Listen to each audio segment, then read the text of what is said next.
Hello everybody, this is my 17th review of films to come out in 2025. Today I'm talking about The Call, directed by Joel Haver. This is a 40-minute feature available free on YouTube. Joel Haver is a guy I've followed for a while. I really like his stuff.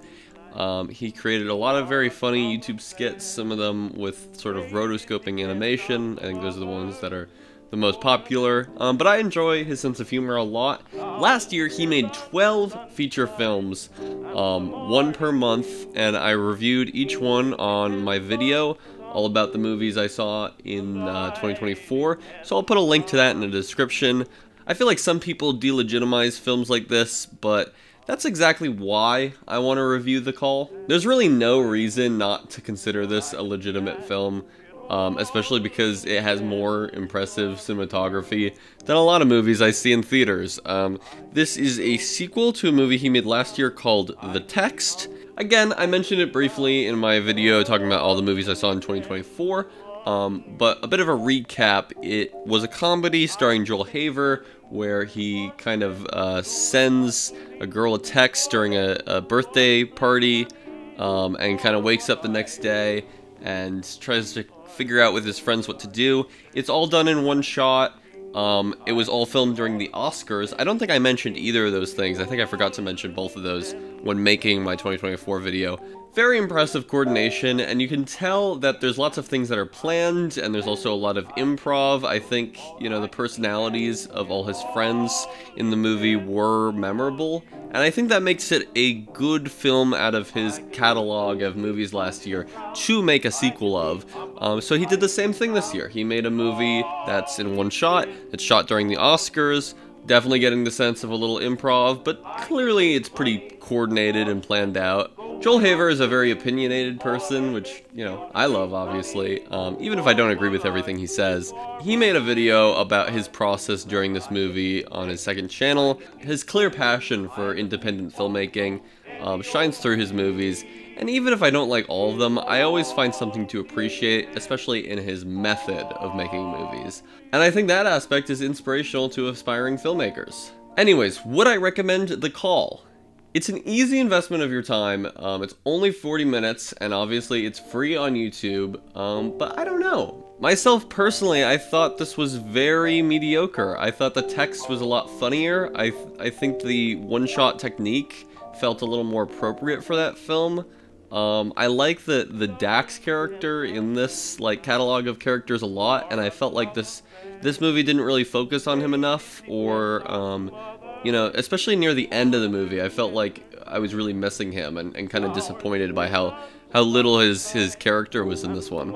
And I guess you could say that maybe they wanted to shine a light on some of the other characters. There's something about redoing a lot of the aspects of the last movie, shooting it at the same time. It takes place again on the same character's birthday a year later. So it's kind of like checking in on them a year later, which is a cool idea, but I don't know, I kind of wish they did something very different with this group of characters, because I just really didn't see the justification for this movie's existence. I didn't really find that much interest in the actual plot. I like seeing the characters again, and I like the actors a lot. It's kind of funny how they change the characters up a little bit, like Trent Lenkarski's character in the last movie talks about his girlfriend, and she's in this movie, and his kind of struggle throughout it is he doesn't know if he's funny or not, and so the whole movie is just him being insecure about himself being funny. And then, there's some other new actors that were thrown in the mix that were kind of fun, but I don't know, something about it. I felt like the text had a really good premise that was really funny and easy to watch, and I just kind of felt like the environment was used better in terms of the one-shot cinematography.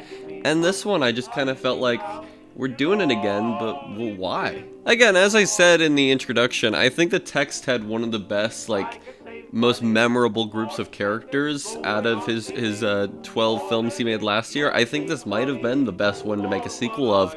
I wish there was a little more to it. I think this one is pretty forgettable and pretty mediocre. This is gonna be a really short review because I just don't really have that much to say about it. But again, if you are interested, it's free on YouTube. I just think a lot of Joel's other movies are better.